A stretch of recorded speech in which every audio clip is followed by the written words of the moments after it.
हुकूमत ने ये एक्सेप्ट कर लिया कि उन्होंने साइन नहीं किए थे ये कवानीन। मेरे ख्याल से कॉन्स्टिट्यूशनल साइलेंसेस का यहाँ दोनों तरफ इस्तेमाल होने का फ़ायदा उठाया जा रहा था, शरारत दोनों तरफ से थी। अलवी साहब जो हैं शरारत नहीं, लेकिन अलवी साहब जो हैं वो हिम्मत दिखाना चाह रहे थे, लेकिन इतनी हिम्मत दिखा नहीं सकते थे जितनी उन्होंने माज़ी में दिखाई है, या हम्म, सिविलियन मामलात में दिखाई है कि जहाँ वो अपने राय का इज़हार जो है वो तहरीरी तौर पे करके एक बिल के साथ अपेंड करके 75(1) की लवाज़मात पूरे करके वो वापस भेजते थे कि ये आप रिकंसिडर करें, इन लाइट ऑफ फलाँ, फलाँ, फलाँ वजूहात मेरी कंसिडर करें।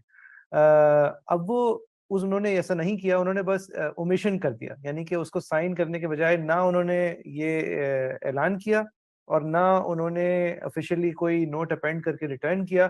उन्होंने बस कह दिया कि इसको वापस कर दें, अब एलिजिडली। अब ये वेदर दैट्स गुड इनफ और नॉट ये एक सेपरेट डिबेट है। अब दूसरी तरफ से जहाँ लॉ मिनिस्ट्री का काम है कि एक सेरेमोनियल ही सही लेकिन एक प्रेसिडेंशियल पोज़ीशन है, उसको 10वें दिन के 5वें घंटे पे याद दिलाना या फिर 11वें दिन पे कहना कि आहा! आपको पकड़ लिया हमने, आपने साइन नहीं किया। मतलब ये एक मैलिशियस कंप्लायंस कानून की ऑल अराउंड है कि जहाँ कानून की पेचीदगियों में और तकनीकी रूट्स के अंदर छुपकर दर हकीकत एक बदनीयती पर मबनी वार किया जा रहा है ऑन द कॉन्स्टिट्यूशनल प्रोसेस। अब having said all of that मेरी कोई बहुत ज़्यादा स्ट्रॉन्ग पोज़ीशन यहाँ पे नहीं है। इसलिए नहीं है इसलिए कि कॉन्स्टिट्यूशनल साइलेंस के अंदर मैं एग्री करता हूँ रीमा उमर से और सलाउद्दीन साहब से जो जो ये पोजीशन सामने आई है कि आप जहाँ उन्होंने एक चीज़ को साइन नहीं किया है, तो लिहाज़ा वहाँ से अगर कोई इन्फरेंस ड्रॉ की जा सकती है, तो वो ये इन्फरेंस ही ड्रॉ होगी कि उन्होंने एग्री नहीं किया, there is no deemed dissent here. लेकिन अगर अलवी साहब ने यही हिल चूज़ करना था कि मैं this is the hill I will die on, तो वो वाज़ेह भी कर देते, झंडा भी लहरा देते। यानी कि वो एक एक लाइन लिख देते और ये मामलात जो हैं वो इस तरह नहीं ठहरते कि ना इधर के ना उधर के। दूसरी बात ये है कि जो लॉ मिनिस्ट्री की ये डीमिंग की अंडरस्टैंडिंग है, उसमें भी कोई ये आउटलैंडिश नहीं है। क्योंकि देखिए सदर के पास महज़ सवाबदीदी इख्तियारात हैं, वो महज़ एक गैर ज़रूरी सेरेमोनियल पोज़ीशन है, जिसको 18वीं तरमीम के अंदर हिम्मत करके ख़त्म कर देना चाहिए था। बहरहाल नहीं किया। लेकिन मेरे मेरे लिए ये भी एक बहुत ट्रबलसम बात है कि एक आदमी है, अनइलेक्टेड है, well past his sell by date हो सकता है कभी-कभी, सियासत आगे मूव हो चुकी है। और वो एक पूरे पार्लिमानी प्रोसेस को हॉस्टेज बना के रख सकता है, क्योंकि उसने फैसला नहीं करना। यानी कि उस पार्लिमानी प्रोसेस के अंदर उसका दखल ही मेरी नज़र में अव्वल गैर जमहूरी है। लेकिन उस दखल का फिर इस्तेमाल इस तरह करना कि मैं काम ही नहीं करूँगा। अब ये अगर हो जाए और आप कहें कि नहीं फिर रियासत जो है वो उनके हाथों मफलूज है, मैं ये भी मानने को तैयार नहीं हूँ। अब फिर मैं जो सबसे बड़ी बात जो जो मुझे इश्यू लगती है वो ये टाइमलीनेस ऑफ एक्शन की लगती है कि अगर अलवी साहब जो हैं, उनको प्रोसेस के अंदर वो टाइमलीनेस से एक्ट ना करें, तो वहाँ पे फिर फेलियर की कॉन्सिक्वेंसेस क्या होने चाहिए? और मेरी नज़र में कॉन्सिक्वेंसेस ये भी नहीं हो सकते कि कानून बन गया और ना आप उसको इस निगाह से देख सकते हैं कि भई मिसाल आज की ये है कि एक बहुत ही ज़्यादा फैशिस्टिक कानून बनने जा रहा था। फैशिज़्म का फस्तायत पर मबनी कानून बनने जा रहा था और उसको हमारे अलवी साहब ने अल्म जमहूरियत बुलंद करके रोकने की कोशिश कर ली। तो अगर आप स्पेसिफिसिटी से देखें तो यहाँ पे आज ये बात है तो दिल ज़रा नरम ठहर जाता है। लेकिन अगर आप देखें कि यही वो अलवी साहब हैं जिन्होंने सुप्रीम जुडिशल काउंसिल वाली काज़ी फ़ाइज़ ईसा साहब के खिलाफ जो रेफ़रेंस थी, वहाँ पे तो उन्होंने पोस्ट ऑफिस का किरदार अदा किया था। वहाँ पर भी तो अक्ल लड़ाई जा सकती थी। अब मैं ये व्हाटअबाउटरी करने की कोशिश नहीं कर रहा। मैं बस कहना ये चाह रहा हूँ कि कानून के इस्तेमाल या गैर इस्तेमाल के बारे में अगर कमेंट करनी होती है तो कोई बेसिक कंसिस्टेंसी तो देखनी होती है। तो अगर एक शख्सियत की ही कंसिस्टेंसी देख लें तो मुझे तो शक था कि ये क्या हो रहा है। बेहतर किया जा सकता था। लेकिन having said all of that Rumi साहब, मेरे ख्याल में अलवी साहब इस वक़्त कोशिश कर रहे हैं कि वो अवाम के लिए जो बेहतर है वो कर सकें। और मेरे ख्याल से इस कोशिश में अलवी साहब इस वक़्त अकेले हैं और मैं किसी के बारे में ये नहीं कह सकता। तो ये अब आप मेरी नज़र में तो ये तारीफ़ है। नहीं, थैंक यू, आपने बड़ी डिटेल में ये बात बताई, लेकिन अब मसला जो है वो मसला तो फिर इसी पे आ जाता है कि अब ये कानून है या नहीं है। एक बहुत सारे लोगों का ये कहना है कि जी ये अब ये कानून नहीं बन हो चुके सकता। हैं। अच्छा, अब नहीं, आप, ये हो नहीं सकता हाँ, कानून। और दूसरी साइड वो कह रहे हैं कि नहीं, अब ये कानून जो है इफेक्चुअल नहीं हुए, ये they can not come into force. मैं हिना चलानी साहिबा की तरफ बढ़ता हूँ। हिना नहीं, साहिबा, एक सेकंड, एक, सॉरी, मैं अगर टेक्निकली देखिए ये कानून अब बन गए हैं, गज़ेट हो गए हैं, लेकिन ये इनके अंदर नक्स हैं, बुनियादी नक्स हैं और इनको अनडू एक अदालत इस बुनियाद पे करना चाहिए किसी भी अदालत को, खासतौर पर अदालत उज़्मा को, कि सदर कह रहा है कि मेरे ऑफिस में मिसकॉन्डक्ट की वजह से ये कानून बना है, वरना कम से कम मैं इसको रिकंसिडरेशन के लिए भेज देता। जितना मेरी सवाबदीदी इख्तियारात में है उतना मैं करने को कहा था।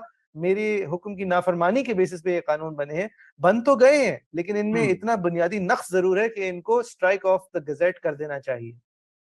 ठीक ठीक, बिल्कुल ठीक। मैं उसके ऊपर ऑफिस के मिसकॉन्डक्ट पे भी आता हूँ। जी हिना साहिबा, आप ये बताइए कि इसमें जो एक सेंट्रल नुक्ता जो आ रहा है, अब आपने सोनी मोइस की भी गुफ्तगू, वो आ रहा है कि अगर अगर प्रेसिडेंट साहब 10 दिन में नहीं वापस भेजते अपने कमेंट्स के साथ तहरीरी कार्य सरकार में रूल्स ऑफ बिजनेस में जो मैंने देखा है कि आपको रिटन कमेंट्स देने पड़ते हैं, आप अप्रूव करें ना करें जो भी, अगर वो नहीं करते, जो उनका जो साइलेंस है या जो एक्ट है ऑफ नॉट रिस्पॉन्डिंग, वो उसको कैसे इंटरप्रेट किया जाएगा? क्या साइलेंस जो है वो असेंट है, कंसेंट है, या साइलेंस जो है वो एक कंफ्यूजन है, या यही जो गैलरी से मतलब ये बड़ा ही एक पेचीदा मामला बन गया। जी, योर ओपिनियन प्लीज। जी, मेरी ओपिनियन ये है कि इस मामले को दो सेपरेट अगर आप नजरियात से देखें। पहला तो एक पर्सपेक्टिव है कि प्रेसिडेंट ने क्या किया है और क्या उसने अपनी फंक्शंस को कॉन्स्टिट्यूशनली परफॉर्म किया है या नहीं किया, या कोई तमाशा करने की कोशिश की है जान के। और मैं मोइस की इस बात से अग्री नहीं करती कि उसने झंडा बुलंद किया ट्रूथ का। उसने अगर झंडा बुलंद करने की कोशिश की है तो प्रोबेबली पीटीआई के झंडे को बुलंद करने की कोशिश की है। लेकिन मेरा ख्याल है, but I think what I would like to see it from the two different angles. Law का स्टेटस क्या है वो एक सेपरेट चीज अब हमें डिस्कस करनी चाहिए, लेकिन जो प्रेसिडेंट का किरदार है उसको जरूर डिस्कस करना जरूरी है। लेकिन मैं यहाँ ये भी कहूँ कि ये जो सिचुएशन पैदा हुई है ये एक रिडिकुलस और लाफेबल सिचुएशन है किसी भी मुल्क के लिए। और मैंने एक दफा पहले भी ये कहा था कि अब तो ये हाल हो गया है कि पाकिस्तान की कॉन्स्टिट्यूशन का हर जो आर्टिकल है उसकी अब इंटरप्रिटेशन करने की जरूरत पड़ गई है। और ये अब वो बेचारी प्रोवर्बियल रजिया बन गई है हमारी कॉन्स्टिट्यूशन, जो अब इस वक्त गुंडों में घिरी हुई है। जी, जी। और हर गुंडा अपनी तरफ खींच रहा है इसको। सो ये एक बड़ी अलमनाक सिचुएशन है। मेरे ख्याल में मोइस भी इससे अग्री करेंगे कि खास तौर पर जो वकला हैं और कॉन्स्टिट्यूशन एंड लॉ प्रैक्टिस करते हैं उनके लिए ये एक बड़ी सैड सिचुएशन इस वक्त आई हुई है। मैं इसको इस तरीके से इंटरप्रेट करूंगी कि अगर आप आर्टिकल 75 देखें तो ये बड़ा क्लियर है कि प्रेसिडेंट को क्या करना है। अगर एक बिल उसके पास आता है तो 10 दिन के अंदर अंदर दो ही ऑप्शंस हैं उसके पास, साइलेंस की ऑप्शन नहीं है, या असेंट करे और या फिर उसको वापस भेजे with the comments, with the message. ये कोई वॉलंटरी नहीं है, डिस्क्रेशनरी मैंडेटरी है।